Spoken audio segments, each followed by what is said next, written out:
Eleições 2026 na TMC.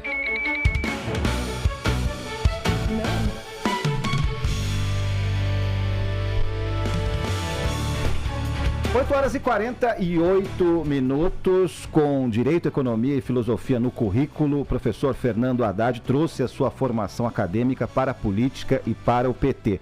Ele foi ministro da Educação, prefeito de São Paulo, candidato à presidência da República, em 2018, novamente ministro, desta vez da Fazenda, agora acaba de sair dessa função. E busca outro desafio, o governo do estado de São Paulo. E a partir de agora, a gente aqui na TMC recebe ao vivo este pré-candidato, devemos falar assim ainda, pré-candidato ao governo do estado de São Paulo, para responder às nossas questões, para falar sobre o estado, para falar sobre a situação do Brasil também. Ministro Fernando Haddad, é um prazer recebê-lo, muito bom dia. Prazer é meu. Bom dia. Vamos começar aqui com as nossas perguntas e não tem como a gente fugir, ministro, de uma situação histórica no estado de São Paulo. O eleitorado no estado de São Paulo é historicamente resistente a Lula e resistente ao PT. Pergunto, é possível reverter isso? Se sim, dá tempo ainda até o dia do primeiro turno? Bom, vamos lá. Bom, primeiro que o estado de São Paulo, ele é um estado conservador, né? É um estado que toma muito cuidado para mudar, né, de governo. Mas isso aconteceu uma vez, quando o Fleury era governador do estado e o Covas venceu a eleição. E eu quero salientar que isso me ocorreu porque, para minha surpresa, quando eu vim para São Paulo, eu leio o noticiário normal, como todo mundo, né? E quando você lê o noticiário, você acha que está tudo mais ou menos indo bem. Mas de um mês para cá, eu comecei a estudar o estado de São Paulo. Estudar tecnicamente para saber como é que estavam as coisas. Aí o que eu descobri? Eu descobri que as finanças do estado de São Paulo estão se deteriorando rapidamente, apesar da ajuda do governo federal. O governo federal renegociou a dívida de São Paulo, o governo federal financiou obras no governo de São Paulo como há muito tempo não se fazia. O governador vendeu a Sabesp, vendeu barato, mas fez caixa com a venda da Sabesp, e com tudo isso, com toda a ajuda federal e com as privatizações, ele está numa situação financeira pior do que a que ele herdou do governo anterior, do governo Dória. Essa deterioração está trazendo prejuízo para os serviços públicos do estado. Então nós estamos com um serviço de saneamento pior e mais caro, com a privatização da Sabesp. A educação, os indicadores regrediram e o magistério está muito insatisfeito com o governador. As polícias, militar e civil, insatisfeitas, não só por falta de recursos, mas por falta de gestão, sobretudo do ponto de vista da hierarquia das polícias. Houve uma mudança com o DERIT que causou grande prejuízo para as corporações. A Secretaria da Agricultura teve corte de verbas, sobretudo para manutenção de estradas vicinais. Ou seja, você tem uma série de questões, série de problemas. A saúde pública, o Tarcísio fala, não, eu estou dando mais dinheiro na tabela SUS paulista, mas os prefeitos não estão recebendo dinheiro a que eles fazem jus da saúde pública para sustentar postos de saúde, hospitais municipais e assim por diante.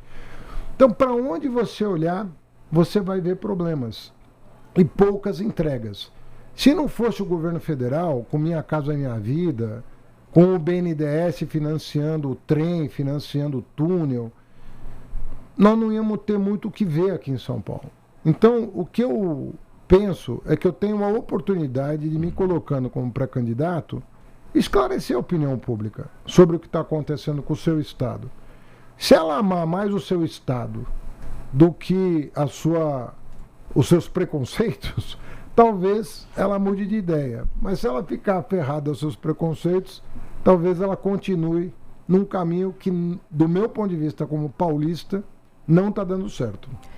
Ministro, apesar dessa crítica, o governo Tarcísio tem 54% de aprovação e, nesse sentido, há quem analise que o senhor está fazendo um sacrifício, há quem diga que se trata de lealdade a Lula, ao partido, falando da pré-candidatura ao governo do estado. Qual é a resposta certa? Olha, resposta certa é que democracia sempre faz bem, né? Eu fui para o segundo turno em 2022 e tive a maior votação da história do campo progressista no Estado. Fiz 45% dos votos. A minha pergunta é, o Estado está melhor hoje do que estava 4 anos atrás? A resposta é não. Não está. E eu vou, se eu tiver tempo, né, de apresentar esses dados para a opinião pública, mostrar para o paulista, né, para a população de São Paulo, como é que está a educação, como é que está a saúde, como é que está a segurança, como é que está a infraestrutura, nós podemos ter um desempenho melhor do que tivemos em 2022. Agora, se você pega uma fotografia, a aprovação do governo é tanto, né, aqui de São Paulo, mas quanto era um mês atrás? Qual era a aprovação do Tarcísio 60 dias atrás, 30 dias atrás? Então, bastou eu me colocar e começar a falar com a população sobre o que de fato está acontecendo, que esses indicadores estão mudando. Agora, nós temos 5 meses para a eleição. Eu tenho 5 meses para esclarecer a opinião pública do que está se passando. E eu estou me dispondo a isso. Isso não é sacrifício para mim, porque eu gosto de São Paulo. Nasci em São Paulo, moro em São Paulo, fui prefeito da capital. Ganhei a eleição na capital 4 anos atrás do Tarcísio, no segundo turno, no primeiro e no segundo. Então, eu acredito que eu faço um bem, não é para o PT, faço um bem para a democracia ao disputar essa eleição e esclarecer esses pontos de vista. A partir de agora, conosco aqui também, não poderia faltar, né? Dani Lima, bom dia. Bom dia, querido. Bom dia, ministro. Bom dia. Desculpa o atraso. O trânsito, São Paulo, etc. Não tenho batedores. A vida aconteceu. Que bom que o senhor está aqui. Eu bom também não tenho ainda, Dani, só para esclarecer a opinião. Eu não segurança ali fora, hein? Merecidamente, claro. Ô, ministro, obrigada pela entrevista, obrigada pela conversa. Eu senti que o senhor estava falando um pouco sobre essa decisão, né, de encarar de novo uma disputa ao governo de São Paulo, uma disputa que era vista inicialmente como uma missão muito árdua, mais uma que o senhor encara a pedido do presidente Lula. Lá atrás, quando a gente estava conversando sobre esse assunto, eu tive a oportunidade de entrevistar o senhor no UOL, e o senhor disse que estava meditando ainda sobre o assunto. Eu recebi uma ligação de um dirigente do PT, do Partido dos Trabalhadores. Já sentiu, né? E ele me disse, Daniela, como é que a gente vai fazer o cara ser candidato a um cargo que ele não quer? E, bom, tá aí. Tá aí, Vossa Excelência. Como foi esse convencimento e eu queria entender um pouquinho esse processo, assim, né? Porque não é exatamente uma penalidade, né? O maior poderia ser um país, o estado de São Paulo, claro, né? Explica pra gente um pouquinho como é que foi esse processo. Não, antes de você chegar, eu estava falando sobre isso, né? Eu queria, depois de 3 anos e meio na Fazenda, porque se você juntar tudo, Dani, eu fui 7 anos ministro da Educação, quase 4 ministros da Fazenda. É tempo demais para ser ministro, né? E eu estava querendo fazer um plano de governo para o próximo mandato do presidente Lula. Era o que eu estava querendo fazer. E eu falei para ele, presidente, deixa eu tocar esse negócio de um plano de desenvolvimento para o Brasil, deixa eu juntar uma gente, né? Gente nova, sangue novo, para a gente pensar o futuro do Brasil. Eu estava com a cabeça muito no Brasil. Você passa 4 anos em Brasília arrumando as contas lá, o descalabro que nós herdamos do Bolsonaro, que no último ano resolveu arrebentar com tudo para ver se elegia, porque as pessoas esquecem disso, né? O Bolsonaro, o Guedes vinha fazendo um ajuste fiscal penalizando a população mais pobre. Não dava reajuste de salário mínimo, não ajustava a tabela do imposto de renda, não dava reajuste para servidor, professor, bagunçou tudo. No final do mandato, ele resolveu arrebentar com o cofre para ver se ganhava do Lula. Perdeu. Só que quem teve que pagar as contas que ele deixou, né, fui eu aqui, né, que assumi o Ministério da Fazenda. Então, quando você assume um troço desse, você fica muito concentrado. Não tem como ser diferente. Então, eu vivi 24/7, eu vivi a Fazenda. Então, eu estava com a cabeça no Brasil. Então, eu falei, presidente, eu estou a fim de continuar pensando o Brasil, continuar pensando o futuro do país, o desenvolvimento do país. E o presidente falou, olha, o Tarcísio não está indo bem. E eu estranhei até ele falar isso. Porque eu não estava olhando para os indicadores de São Paulo. Ele falou, não está indo bem. As finanças estão se deteriorando, o investimento está caindo. Só para você ter uma ideia, Dani, São Paulo, o estado de São Paulo cresceu 0,5%. A economia de São Paulo cresceu 0,5% o ano passado. Menos do que o Brasil. Não, Bem menos. não é menos. É menos de um quarto. Nós Sim. crescemos 2,3%. E nós achamos que crescemos pouco. Ele cresceu 0,5%. Isso com toda a ajuda que o governo federal está dando. Nós renegociamos a dívida de São Paulo sem São Paulo pedir. Nós renegociamos, foi o Rodrigo Pacheco e eu, a pedido do presidente Lula, que lideramos o processo de renegociação da dívida de São Paulo. São Paulo vai economizar 128 bilhões de reais de pagamento de juro. 128 bilhões por conta da renegociação da dívida. O Tarcísio nem participou disso. Nós quadruplicamos o financiamento do BNDES na comparação com o governo Bolsonaro. O governo Bolsonaro deu 3 bi de financiamento para São Paulo, o presidente Lula deu 13,8 bi. 4,5 vezes a mais. O caixa do Estado está baixo. Ele está consumindo o caixa do Estado. Aí você fala, são grandes obras. Cadê as obras? Ele anuncia contrato. O contrato do túnel, o contrato do trem, o contrato do centro, o contrato disso, aquilo, financiado pelo governo federal, mas ele não entrega, não tem entrega. Então, quando eu vi isso tudo acontecendo, e eu só vi porque o Lula me chamou a atenção. Eu próprio estava com a cabeça tão voltada para o país que não estava com a cabeça aqui. Ele falou, você não está entendendo o que está acontecendo em São Paulo, nós estamos com um problema em São Paulo. E é um governo com alta aprovação e baixo desempenho. Então, nós somos um time lá.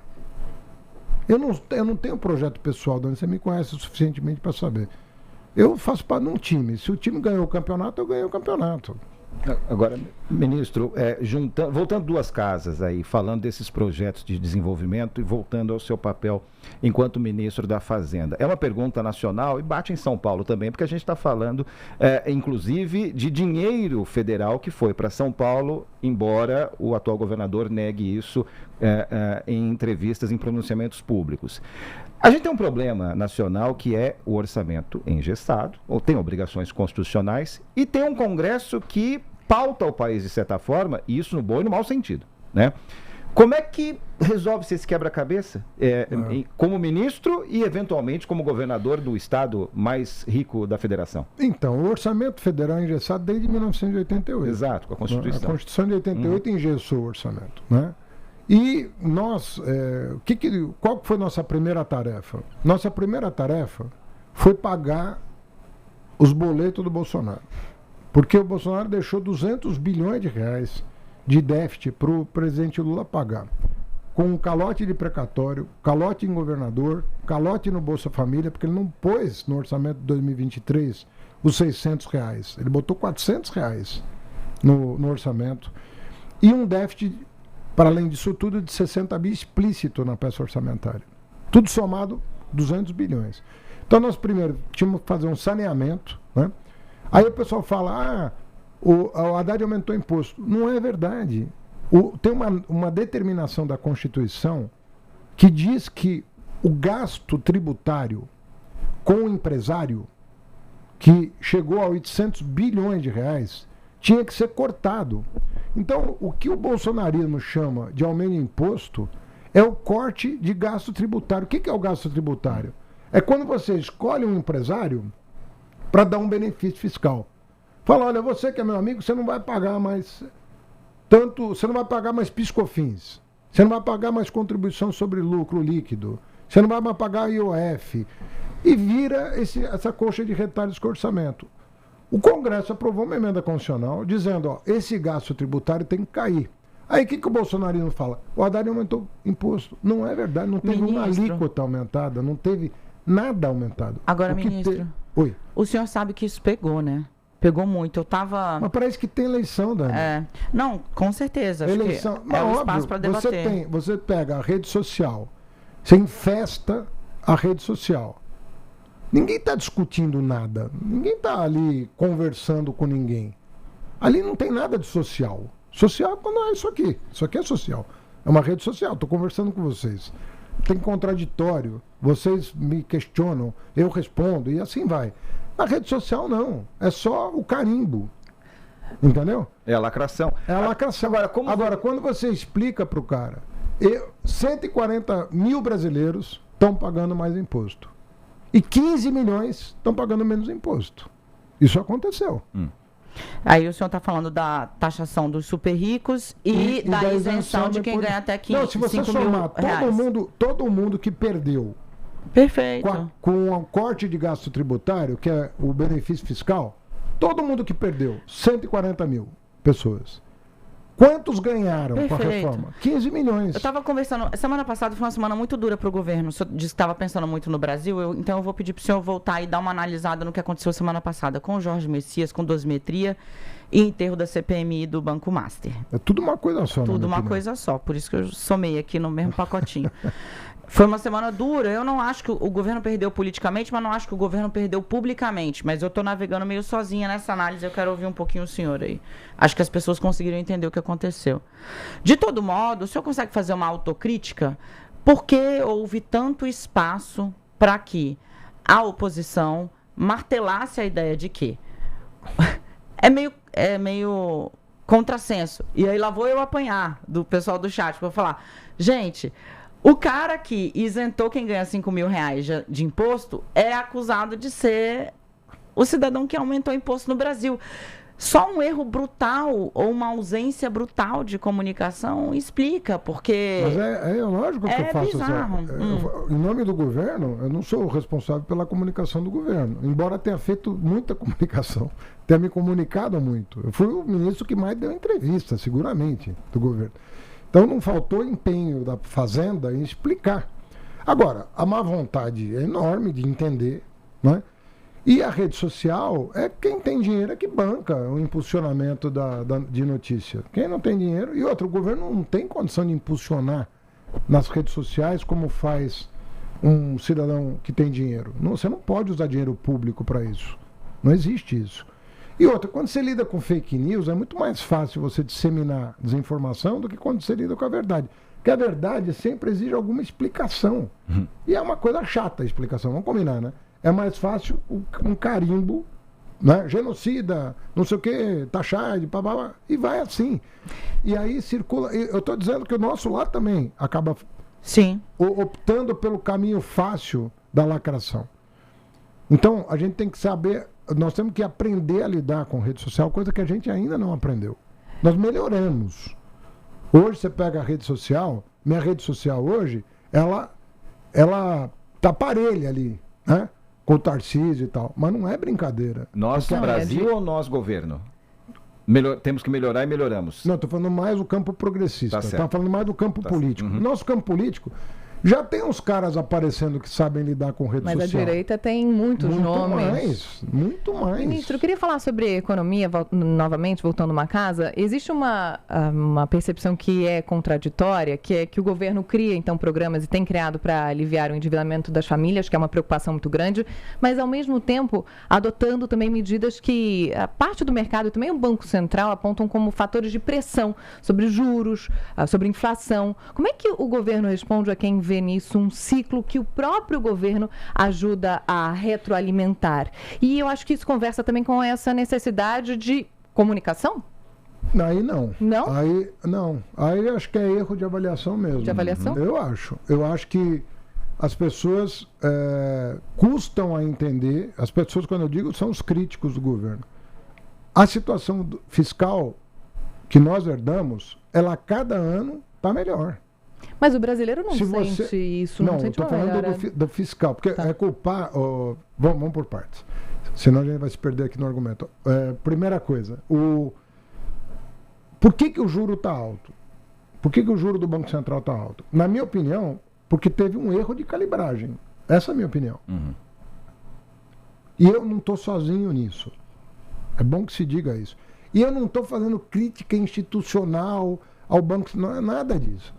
Cada um tem o direito, numa democracia, de ter o seu ponto de vista sobre o que quer que seja. E eu tenho esse ponto de vista, que não é novo. Eu falava quando era o Roberto Campos e estou falando agora. Quer dizer, eu estou sendo coerente a vida inteira com o que eu penso.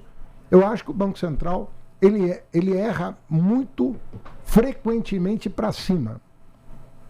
E não é agora. Ele vem errando. erra para baixo também. Quando o Roberto Campos botou o juro em 2%, Sim. ninguém quis criticar, mas eu critiquei na época. Eu falei, isso aí vai dar errado. E a inflação foi para 13%. Eu, inclusive, reputo isso como uma das grandes motivos para o Bolsonaro ter perdido a eleição. Porque o Banco Central errou ali para baixo, para menos. E agora erra para mais. Então, o Banco Central, ele é pago para calibrar. Não pode errar nem para baixo, nem para cima. Então, eu acho que tem um problema de calibragem do juro no Brasil. Né? Em geral, ele erra para cima. Então, tem um erro de calibragem. Mas não é... O juro alto hoje não tem a ver com o déficit público. O déficit público está caindo no Brasil desde que nós herdamos do Bolsonaro dos 200 bi que nós tivemos que pagar no primeiro ano. Todo ano melhora um pouco. Agora, eu não vou cortar salário mínimo como fez o Bolsonaro, não vou cortar a tabela do imposto de renda, não vou. Porque eu estou num governo que não acredita que ferrando a base da pirâmide vai melhorar a economia. Senão a economia não cresceria 3% de média ao ano contra 1,5% do governo Temer-Bolsonaro. Não cresceria. Então, nós precisamos... Agora, o juro está alto, eu acho. E isso acaba pressionando o orçamento familiar. Tem outras coisas também. Tem coisa que também é responsabilidade, às vezes, da pessoa. Um chefe de família que está apostando em bet, achando que vai ganhar dinheiro, ele está errado. Ele precisa entender que aquilo ali... ele vai gastar dinheiro. Eu vi uma é gastar dinheiro. Eu vi uma pesquisa. Desde que o Temer e o Bolsonaro liberaram o jogo eletrônico no Brasil, sem regulamentar, porque o Temer aprovou e o Bolsonaro deixou 4 anos sem regulamentação. Isso aí virou uma praga. E tem gente que acha que apostar é investimento. Apostar é gastar em entretenimento. Aposta é gasto em entretenimento. Se você se deixar... viciar e criar uma dependência psicológica do jogo, é pior ainda, problema de saúde pública. Entendeu? Não sei se o senhor viu pesquisa do Instituto Ideia, do Maurício Moura, junto com o Meio. Eu vi alguma pesquisa, não sei se é essa. Saiu hoje, ele liberou, caiu o embargo às 7 da manhã. Eu consegui dar uma olhada nela ontem. É brutal, assim, são 60% admitem que sim, as bets causam endividamento. 30% admitem estar apostando. E tem mais 30% que falam, estão apostando na minha casa, mas estão mentindo para mim, não estão querendo dizer. Então, assim, de cada 10 brasileiros, 3 aí estão nesse enrosco que, de fato, né, é aquela coisa, né? O problema, Dani, é o seguinte... O cassino não fica... Não, a banca não leva porque é boazinha, né? Ela leva porque você perde, né? Alguém está perdendo. Não, o jogo chama jogo de azar. Sim. Chama jogo de azar porque você vai perder. As pessoas vão perder dinheiro apostando. Por isso que ela tem que ser vista como um entretenimento. Eu nunca joguei, não gosto de jogo. Mas o meu pai fazia a fezinha dele na Mega Sena, na Loto, né, na loteria esportiva. O brasileiro gosta dessa coisa, do bicho. O problema é que o jogo eletrônico ele tem uma natureza distinta disso. Porque ele é feito de uma maneira, ele é organizado no teu celular de uma maneira, primeiro que ele está à mão. O tempo inteiro na tua mão. Você está com o cassino na tua mão. E segundo, que ele tem um algoritmo que te leva a apostar mais. Então ele é feito para isso. Por isso que é um problema de saúde pública.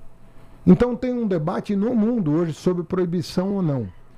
A maioria dos países não proíbe, porque é muito difícil proibir. Os links, mesmo a gente regulamentando, está cheio de domínio público, de domínio da internet, de bet ilegal. Está cheio de bet ilegal no mundo inteiro. Então, o que os governos preferiram fazer? Na sua maioria, eu acho que mais de 90% dos países decidiu regulamentar e fazer que nem o cigarro, combater. Combater o tabagismo, combater o jogo.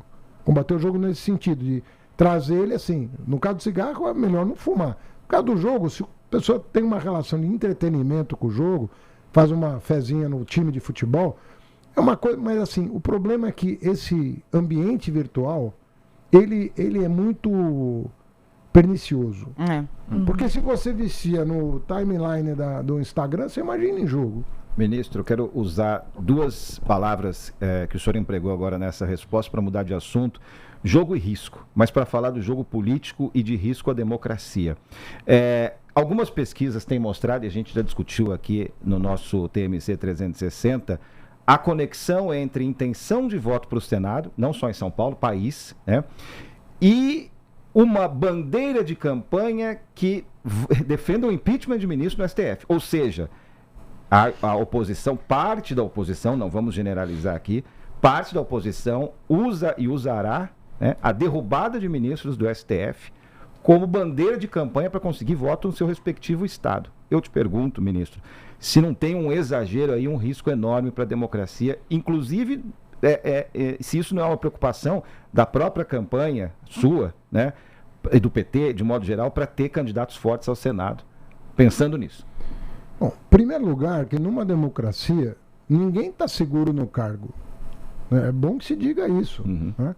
As pessoas têm um sistema de check and balances, freios e contrapesos, que tem que funcionar para o presidente da República. Ué, quantos desembargadores não foram afastados do cargo? Quantos juízes não são afastados do cargo? Quantos promotores não são afastados do cargo? Bom, você tem que ter lisura no trato da coisa pública. Todos nós que estamos na vida pública temos que ter uma vida ilibada, temos que ter transparência na conduta, temos que poder explicar tudo, desde o patrimônio até a sua conduta pessoal, né? O trato, como você trata as pessoas, como você trata seus subordinados, como você trata as mulheres, como você trata as crianças. Nós somos, né, todo cidadão, mas quando você está na vida pública, você está exposto de uma maneira que você tem que honrar, né, o cargo que você está ocupando. Então, existe o crime comum, que todo mundo responde, e tem aqueles que são específicos de quem ocupa funções públicas, né? Então, quando você está nessa função, você tem uma série. Improbidade é uma questão do servidor público, uma pessoa que ocupa uma função pública, né? Prevaricar, né? Prevaricação, tudo isso aí está sujeito a controle social, e é bom que estejamos sob controle social. As instituições têm que funcionar para regular condutas, e ponto. E isso aí tem que ser, não é aceito, isso tem que ser imposto de uma maneira definitiva. As pessoas que têm uma vida pública, elas têm que respeitar um código típico de quem está ocupando essas funções, para além do que todo cidadão tem que respeitar. Isso é uma coisa. O que está sendo discutido é outra coisa. É você começar a usar o poder que a Constituição te confere para ameaçar o outro poder. Aí não funciona. Uma coisa é se você identificou um indivíduo de uma instituição, um senador, que cometeu um deslize, mas não é o Senado, é um senador. Um ministro do Supremo, que cometeu um deslize, é um ministro do Supremo, mas não é o Supremo. Então, a questão tem que ser individualizada. Quem é, o que fez e o que diz a lei a respeito do que a pessoa fez.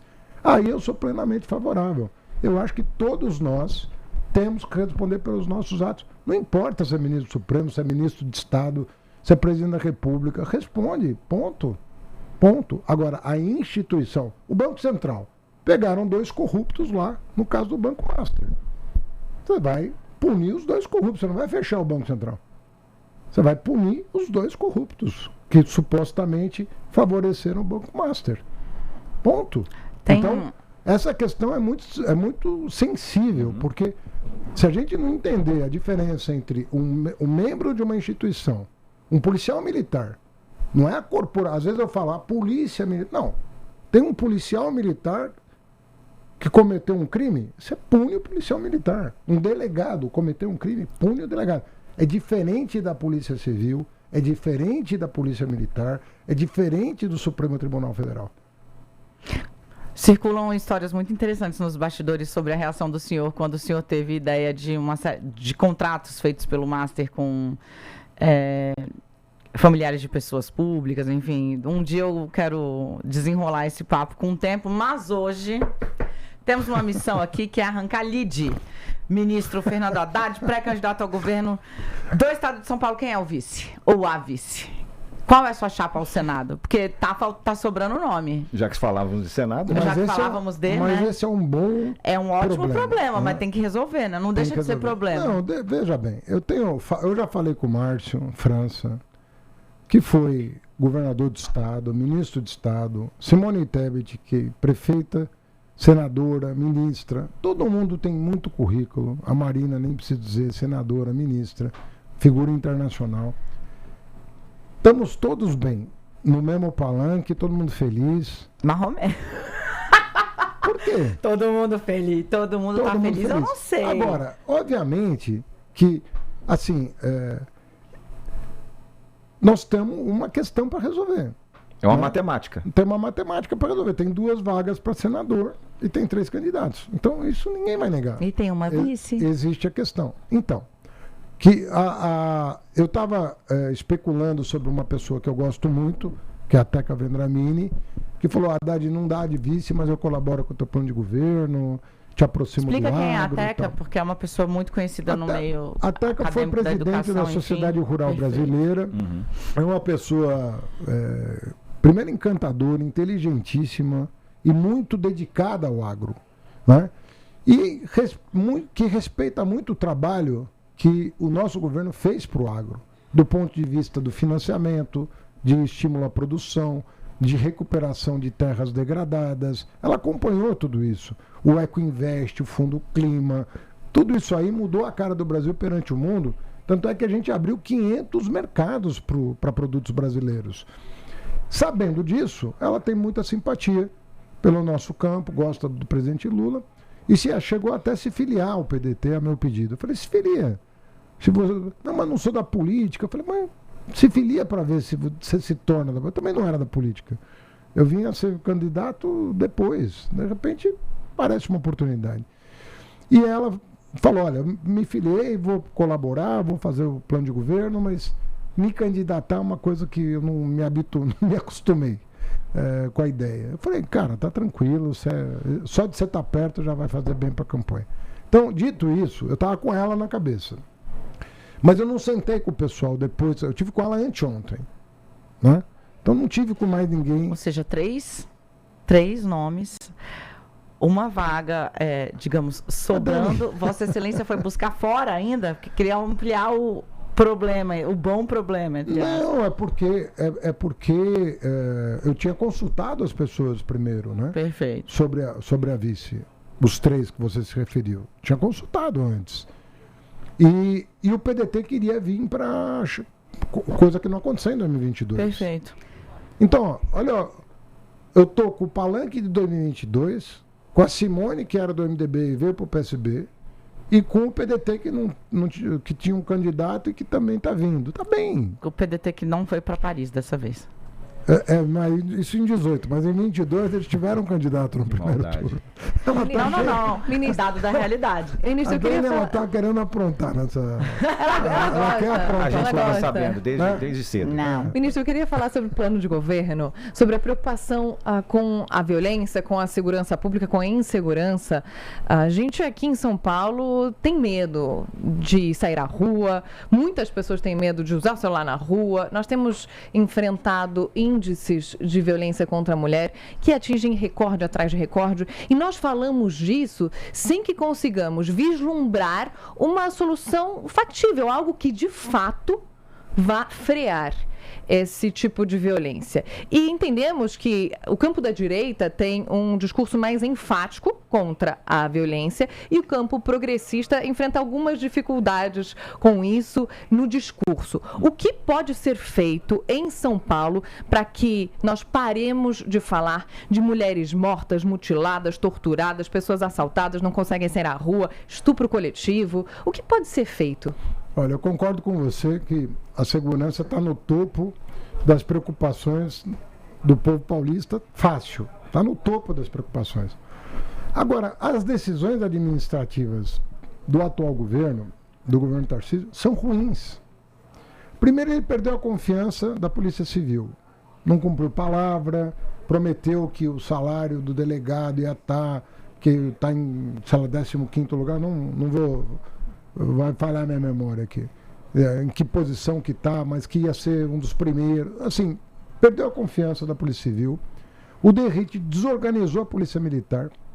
Vocês sabem disso, vocês deram várias reportagens sobre a maneira como ele fez as promoções internas. Ele arrumou.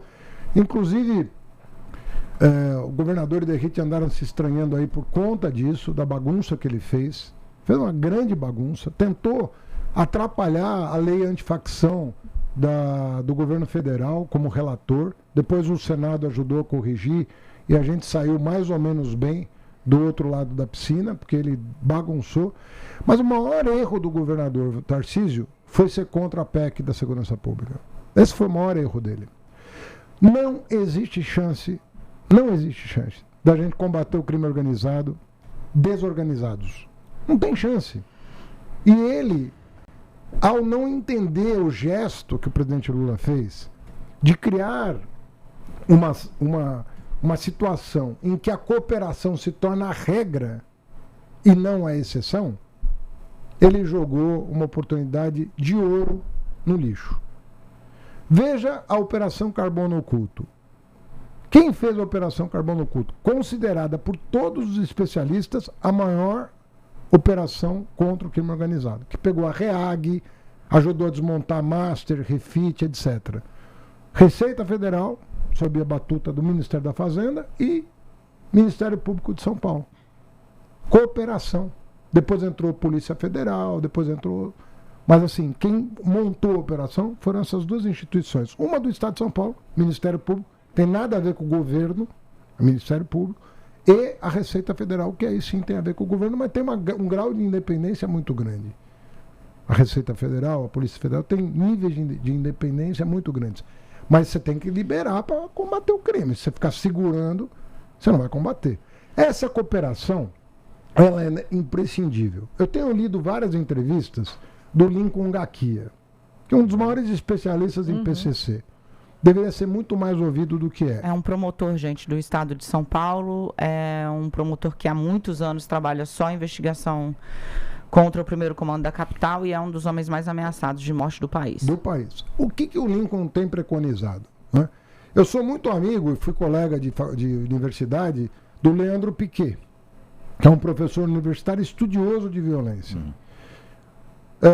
E eu sei que eles conversam muito e eu tenho lido muitas entrevistas do Lincoln, né, que por ser do Ministério Público tem aquele distanciamento da política como tem que ser, até pela lei orgânica do Ministério Público. Mas é uma pessoa que tem insistido, batido na tecla, sem cooperação federativa nós não vamos longe. E na minha opinião, o maior erro do Tarcísio foi ter combatido a cooperação, pela oposição que ele fez à PEC da segurança pública. Então eu quero dizer o seguinte, se eu for eleito governador, no primeiro dia eu vou estar no Congresso Nacional apoiando uma PEC que faça da cooperação a regra. A troca de informações tem que ser a regra e não a exceção. Se a Polícia Federal colaborar com o Ministério Público Federal, estadual, com a Polícia Civil dos estados, se houver cooperação, a gente resolve o problema. Não é um passe de mágica, mas você tem mecanismo de combater o crime, asfixiando o crime financeiramente. Que quando você entra na favela, mata 50, uma semana depois, esses 50 que você matou vão ser repostos. Quando você asfixia financeiramente, você não tem como recontratar, você não tem a grana para recontratar. Então, se você não trabalhar a asfixia financeira do crime organizado, você não vai longe, porque a reposição tem. Reposição barata. Infelizmente é assim. A nossa juventude fica à mercê, né, dessas oportunidades que o crime oferece. Agora, quando você mata de cima, né, a receptação do celular, todo mundo rouba o celular, tem o celular roubado. Tá todo mundo tendo o celular roubado. Para onde vai esse celular? Esse montanha de celulares vai para onde? Então, se você não tiver inteligência para saber quem é o receptador, se está exportando, por que navio está exportando, para onde está indo, se você não matar de cima para baixo, você não vai resolver. E sem cooperação. Então, eu vou repetir aqui. A minha grande divergência com o governador do estado é que ele é contra a cooperação. Ele acha que é prerrogativa do estado, só que ele não resolve. Porque nenhum governador vai resolver. Não é porque ele que não vai resolver. É porque ele está com o diagnóstico errado. Está com o diagnóstico errado. O governo do Estado não vai resolver sozinho o problema do crime. Veja o Rio de Janeiro. O Comando Vermelho já está em São Paulo. E o que ele está fazendo? O que ele pode fazer sozinho? Ele não vai fazer nada. Porque sozinho você não faz. Você não vai ter competência para fazer. Ele precisa do apoio federal. Ah, eu não quero porque é o Lula. Isso é ridículo. Isso é um absurdo. Um presidente da República se dispõe a trazer para o colo o problema da segurança pública e o governador diz não. É o oposto do que está acontecendo no mundo. Ministro, a nossa entrevista está chegando ao final. Queria abrir espaço aqui para as suas considerações finais. Passou rapidinho, teríamos muitos outros assuntos para tratar com Vossa Não Excelência. Vou sair com a chapa nem com o nome do vice. Mas eu volto, Dani. Tá bom. Nem Você pode apurar Você tem que se depois. comprometer. Você tem que se comprometer a chegar. Ministro, deixe de ser ruim, deixe de ser fleiro. Não, mas é uma... No corredor aqui, gente. É, no corredor, não. vai. É. Podia, né? 30 Podia segundos. dar essa brechinha aí pra gente, né? Não, mas Resolve aqui não está quando? decidido ainda. Resolve quando? Não, acho que esse mês. É dia 6 ainda, gente. Tem um mês inteiro pela frente. Vamos ver, tem tempo, pô. Mas Eu enfim. fui lançado a presidente em setembro de 2018 e fui pro segundo turno, pô. Tá bom. Ministro, um Já que minutinho em então para as suas 2018 o senhor há considerações. de convir comigo que Minhas foi considerações basicamente finais- tudo fora do lugar, né? Minhas Inclusive o considerações timing. finais são as seguintes. Eu fazer aqui uma convocação para que a gente, geralmente eleição que tem governador e presidente, todo mundo com razão presta muita atenção na eleição para presidente. Mas nós temos problemas para resolver no Estado. Então, eu acredito que nós podemos ter a oportunidade de discutir os problemas do Estado, sem preconceito, sem grandes paixões. Um pouco de paixão faz parte de tudo que se faz na vida. Mas objetivamente, vamos olhar objetivamente o que está acontecendo no Estado de São Paulo. Objetivamente. E vamos nos perguntar se na segurança, na saúde, na educação, na infraestrutura, nas finanças, nós estamos indo bem ou não estamos indo bem. E se a gente tiver uma boa resposta, uma resposta construída com informação, com seriedade, com respeito, nós vamos ter um bom diagnóstico e vamos tomar uma boa decisão em outubro sobre o destino de um Estado com a pujança e o brilho de São Paulo. Ministro e pré-candidato ao governo do Estado de São Paulo, Fernando Haddad, obrigado pela visita. Obrigada. Até Obrigado. uma próxima vez. E fica aqui para você que está nos assistindo, para você que está nos ouvindo, firmado mais uma vez o compromisso da TMC com relação a ouvir todos os pré-candidatos. Então, nós vamos receber o governador do Estado de São Paulo, enfim, todos os pré-candidatos, a presidência da República também serão ouvidos, ao Senado, enfim, esse é o nosso compromisso democrático, como está no nosso DNA.